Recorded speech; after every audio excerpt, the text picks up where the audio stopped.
পুষ্টিগুণে ভরপুর এই মাছ যে কোনোভাবে রান্না করা যায়, খুবই সুস্বাদু। যাদের শরীরে প্রচুর প্রচুর রক্তের অভাব, আয়োডিনের অভাব, মুখে ক্ষত হয়, গা হয়, আয়রনের অভাব থাকে, এই ধরনের মাছগুলো প্রচুর প্রচুর খাবেন।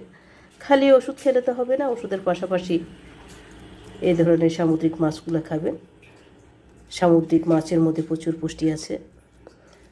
সবচাইতে বড় উপাদান থাকে আয়োডিন, যেটা আমাদের গলগণ্ড রোগ হতে মুক্তি দেয়।